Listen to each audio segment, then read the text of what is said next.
Long video কেউ দেখে না, তাই কি লং ভিডিও বানাবো মাঝে মধ্যে, তাই ভাবি। আসসালামু আলাইকুম, কেমন আছেন সবাই? আশা করি ভালো আছেন। আমি আল্লাহর রহমতে ভালো আছি। তো ফরিদপুরের মেয়ে কুষ্টিয়ার বৌমা থেকে পেজে থেকে আমি আরেকটা লং ভিডিও নিয়ে আসলাম। আজকে কিন্তু আমি শুধু রান্নার যে লাস্টের যে অংশটুকু সেগুলাই দেখাবো, কেননা সত্যি কথা বলছি, আপনারা লং শর্ট ভিডিও মানে 2-4-5 সেকেন্ড 10 সেকেন্ডের একটা শর্ট ভিডিও সেটা দেখারই ধৈর্য রাখেন না।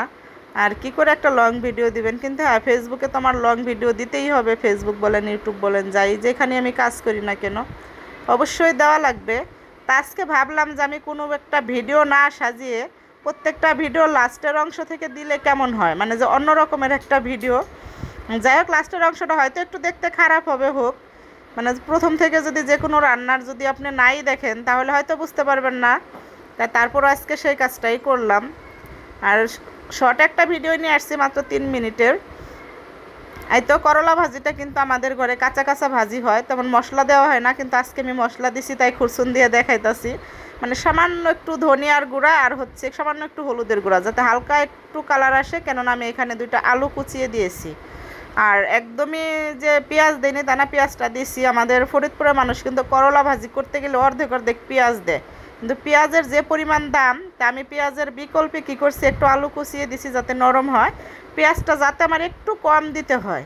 তাই বুদ্ধিটা কেমন হয়েছে অবশ্যই কমেন্ট করে বলবেন, যদিও ভিডিওটা লাস্ট পর্যন্ত দেখবেন না আপনারা, তাই তারপরেও বললাম। আর এদিকে এই যে রুই মাছ দিয়া ধুন্দুল আর কচুর গাটি, ওই যে বললাম ভিডিও লাস্টের একটু রিভিউ নিচ্ছি শুধু। এই রেসিপিটা কিন্তু অনেক মজা করে খাইছে আমার হাজব্যান্ড, কেননা তার বড় মাছ অনেক পছন্দ, আমার আবার ছোট মাছ অনেক পছন্দ।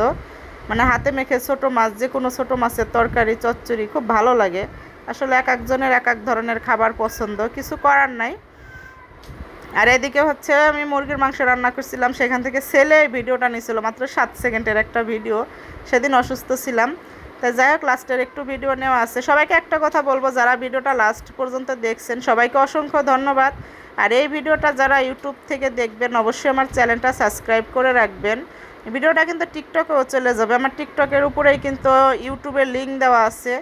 অবশ্যই আমার ইউটিউব চ্যানেলটা সাবস্ক্রাইব করে দিবেন সবাই। আর ফেসবুক থেকে দেখলে অবশ্যই লাইক কমেন্ট শেয়ার করবেন। আর এই যে ছেলের জন্য একটু বাটা মশলা দিয়ে আমি এখানে একটু ইলিশ ভুনা করে দিচ্ছি। প্রথমেই বলছি আমি রান্নার রিভিউ দিচ্ছি লাস্টেরটুকু নিয়ে শুধু। তাই যাই হোক, আরেকটা এখানে হচ্ছে কি জানি বলে এটাকে, লাউ মাসকলার ডাল বলে ফেলছিলাম ভুল করে। এটা কাঁচা সরিষা দিয়ে যে লাউ ভাগার দিয়ে খায় ফরিদপুরের মানুষ, সেটা লাস্টের একটু অংশ নেওয়া হয়েছে। যাক, এটা অনেকে পছন্দ করবে না, কিন্তু আমাদের ফরিদপুরের মানুষ অনেক ভালোবেসে পছন্দ করে এই রেসিপিটা খায়। সবাই ভালো থাকেন, আল্লাহ হাফেজ।